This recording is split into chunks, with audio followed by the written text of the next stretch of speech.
Here is the next batch. We've got my smallest Phalaenopsis. This is another Lowe's Rescue Mini, and I'm hoping it will produce a new leaf, but I love the color of the flowers being a pink with a yellow edge, kind of an orange pink. I guess that would be a salmon color. Here's what the center looks like close up.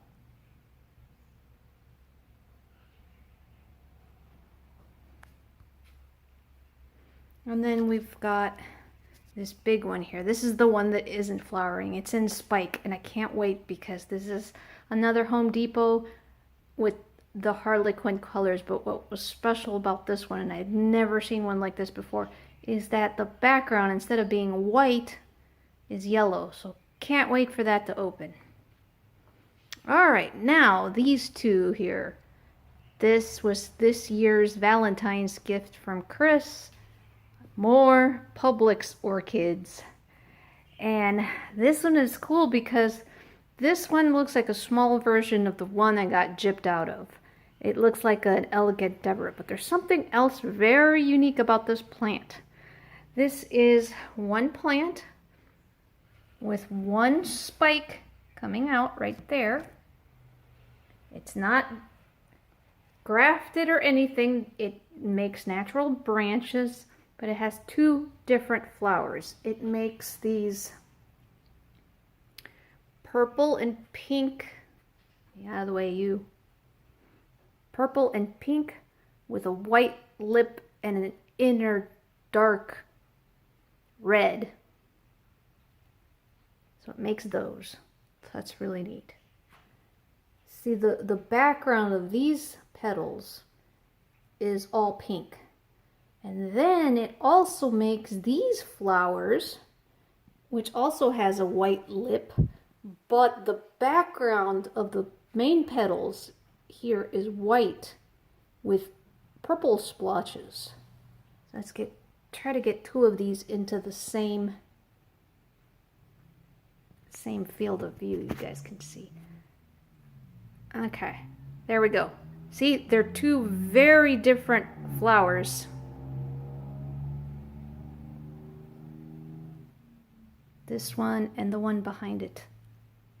And it mostly makes this one that looks like a miniature elegant Deborah. It hasn't made any of this other. That's really, really weird.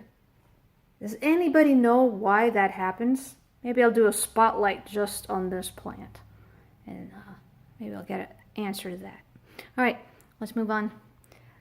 This one is Chris got both of these at the same time for me, and I love the color of this one. And this one had a pleasant surprise in that it is fragrant, and their home at the moment is that white piece of furniture right there, right next to my coffee bar.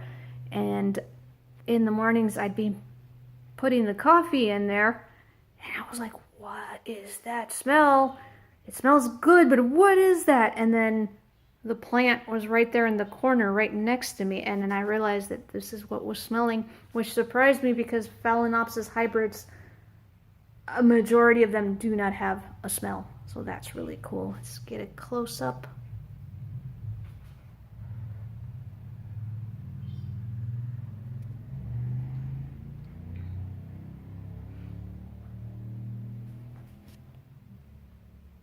All right, let's move on to the last one.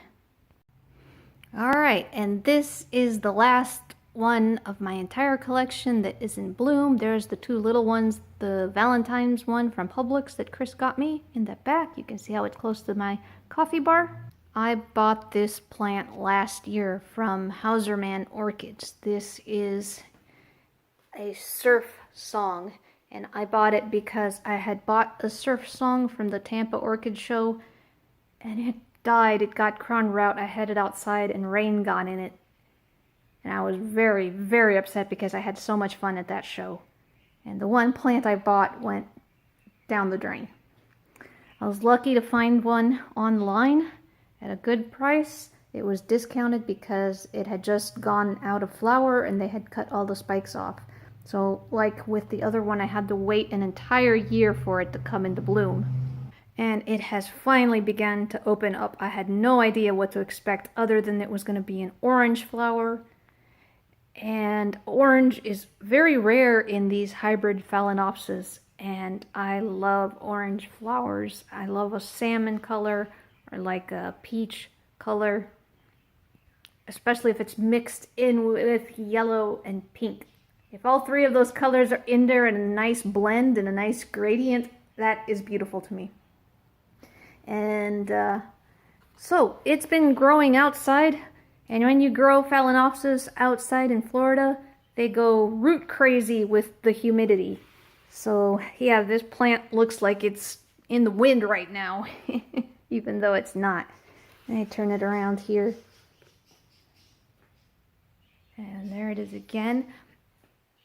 Now check out this beautiful yellow it has on the back of the petals. That's really cool. And it's funny because the first bloom that ever opened on this one, which I think was this one, came in upside down. And that's because I am growing it under this particular grow light in the kitchen, and I just don't think the plant knew which way to go. Funny enough, there is another flower that's upside down still, but it hasn't righted itself. It's right there. It's totally upside down. It doesn't know where it is, and it hasn't righted itself like the other one did. I hope I don't get too many upside down flowers, but it still has a lot of buds to open up. So this is going to be an awesome display. I'm almost tempted to leave it here on the as the centerpiece of the table, but it's too dark in this kitchen to have even low light plants. Plus we need our eating utensils on this table. It's just way too big of a plant, but I love it. It's awesome. And I like to bring them inside when they're in flower, and as soon as they're done flowering, they get kicked out, go back outside. All right, hope you guys enjoyed that, and that is what my Phals are doing this spring 2021. Have a good one. Happy St. Patrick's Day. Des, signing off.